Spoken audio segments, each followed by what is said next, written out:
Assalamualaikum warahmatullahi wabarakatuh. Perkenalkan, nama saya Rizky Popalia dengan NPM 020423112263. Saya dari kelas 4F Fakultas Ekonomi dan Bisnis Universitas Hairun Ternate. Di sini saya akan menjelaskan bentuk risiko pada sektor bisnis. Risiko bisnis adalah hasil kegiatan usaha yang menunjukkan kerugian dan beberapa masalah pada jangka waktu tertentu. Banyak faktor yang menimbulkan terjadinya risiko bisnis, mulai dari karena kondisi internal sampai eksternalitas seperti bencana, guncangan ekonomi, dan semacamnya. Jika tidak dideteksi sedikit mungkin, risiko usaha bisa menimbulkan kerugian yang lebih besar. Oleh karena itu, perusahaan wajib memiliki kemampuan mitigasi, mengelola, dan memindahkan risiko bisnis.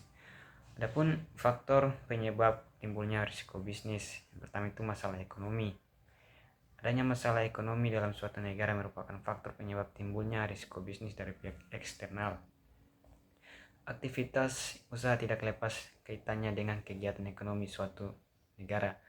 Bila ekonomi suatu negara sedang bermasalah, maka ini bisa berdampak pada bisnis-bisnis lain. Yang kedua itu bencana alam. Penyebab ini juga berasal dari pihak eksternal, di mana perusahaan tidak bisa mengontrol. Contoh risiko usaha seperti bencana pandemi membuat beberapa usaha terkena dampak buruk. Adanya gunung meletus dan menghanguskan perusahaan dan sebagainya. Kedua itu perilaku manusia. Faktor penyebab timbulnya risiko usaha adalah perilaku manusia. Hal ini timbul dari faktor internal perusahaan atas pengambilan keputusan atau kebijakan yang tidak tepat. Contoh risiko dari perilaku manusia seperti kepercayaan, konsumen hilang, piutang menumpuk, dan sebagainya.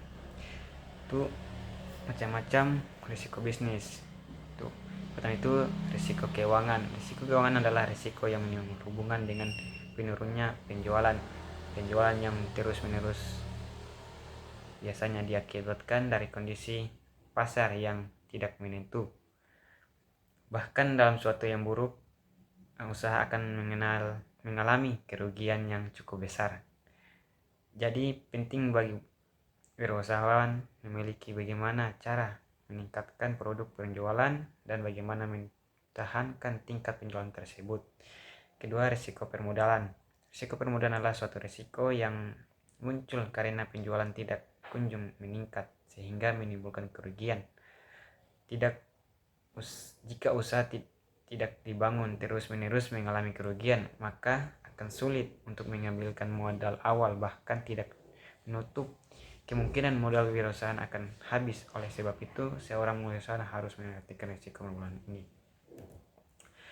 Ketiga itu risiko perusahaan. Dalam mengembangkan perusahaan, perlu memperhatikan kualitas produk diperjualbelikan. Kualitas produk tidak dijaga, maka kemungkinan besar konsumen tidak ingin membeli produk-produk tersebut. Jika hal ini seperti ini terjadi, akan munculnya dampak buruk bagi perusahaan seperti saham-saham menjadi anjlok. Keempat, risiko operasional. Risiko operasional adalah risiko yang muncul karena setiap bagian-bagian dari usaha tidak menjalankan fungsi perannya dengan baik. Terjadinya risiko operasional disebabkan karena beberapa hal seperti permasalahan SDM, tidak adanya inovasi dan kualitas produk, salah pengambilan keputusan, dan lain-lain. Kelima, risiko teknik. Risiko teknik adalah risiko usaha yang terjadi karena teknik yang digunakan dalam memproduksi barang tidak berfungsi dengan baik.